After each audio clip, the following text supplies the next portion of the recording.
Hello, I'm here with Rob Bogue of Thor Projects, who will be speaking at this year's ARMA InfoCon.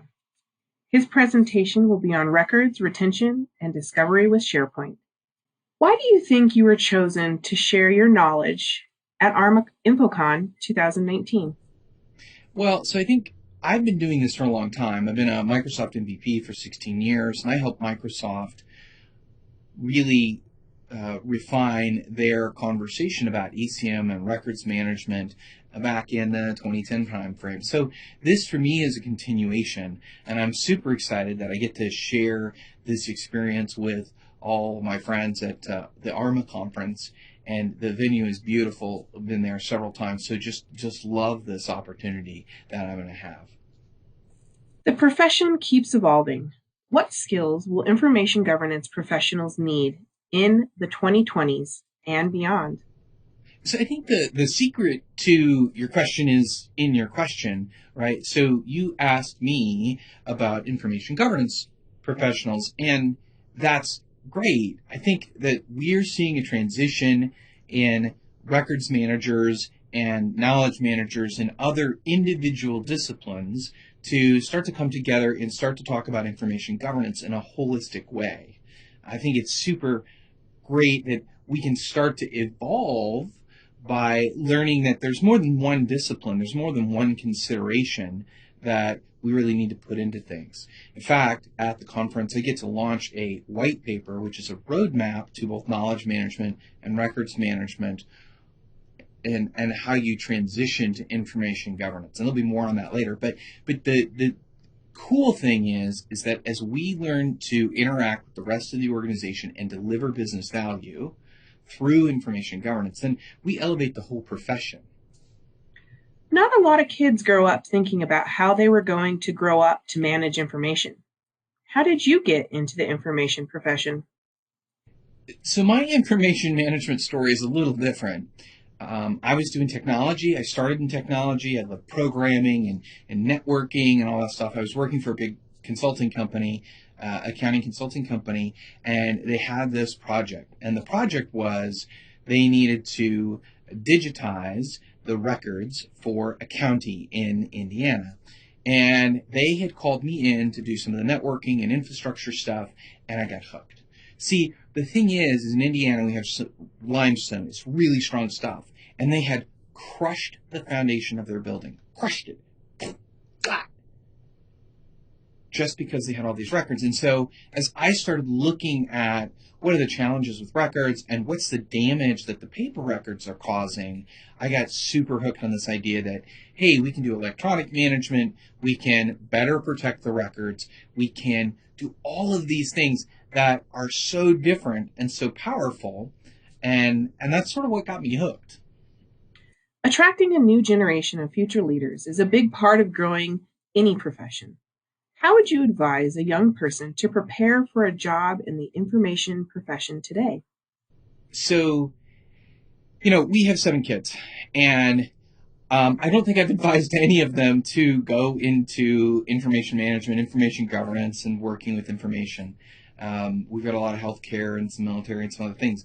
But I think the thing is that if I were to advise anybody about any career, it would be first go figure out what aspect of it that is the most interesting to you. What is it that's really going to get you excited about coming into work? Inside of information governance, it's such a big topic, and there's so many things that you can do.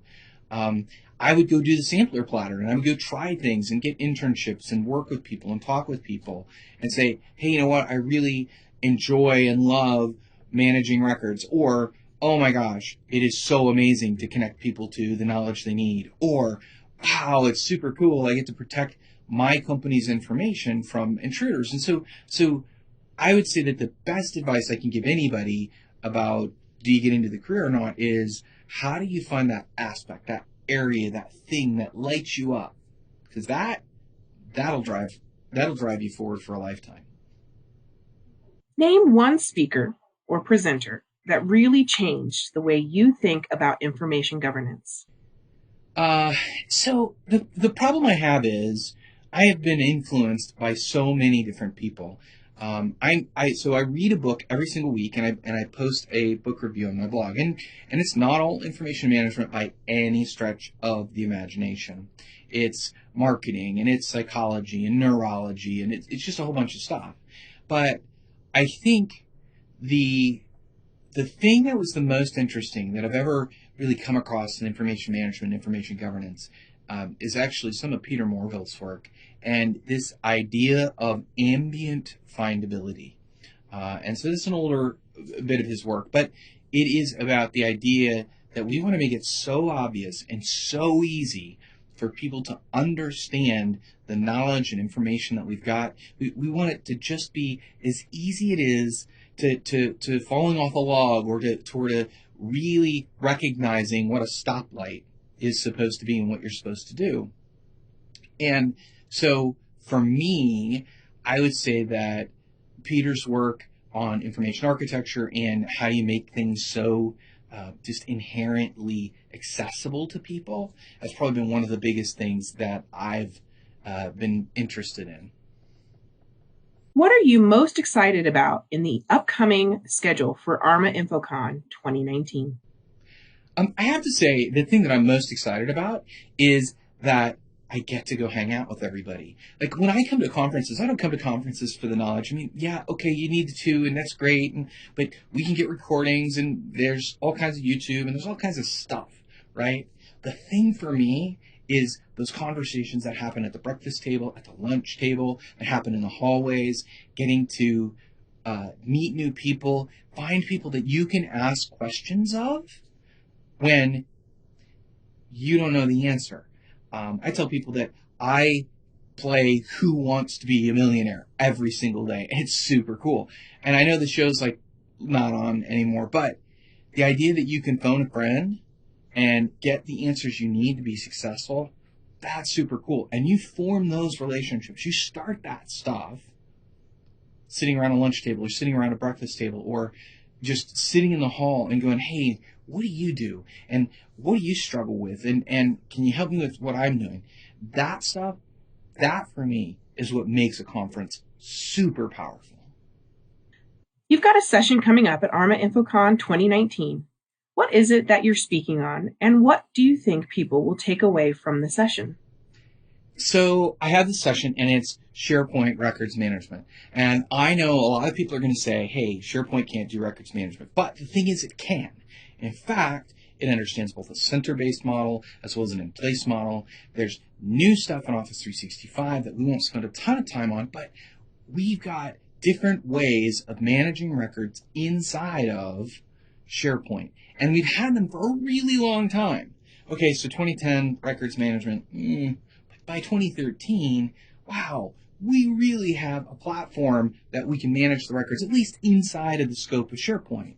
When you begin to think about the fact that OneDrive is really stored in SharePoint and some of the things that you can do there, it becomes super powerful as a part of an overall strategy. And so I get to share some of that. I get to share stuff that we've been talking about for really 10 years, and I get to expose folks to some of the newer thinking and how you might implement that inside of SharePoint. Rob, thank you so much for taking time to share with our listeners. RJ, thanks so much for taking the time to interview me, and I am looking forward to meeting everyone at the ARMA 2019 conference. Rob is the owner of Thor Projects, a premier Microsoft consulting organization. He will be presenting as part of ARMA InfoCon 2019. Learn more or register at www.arma.org/infocon.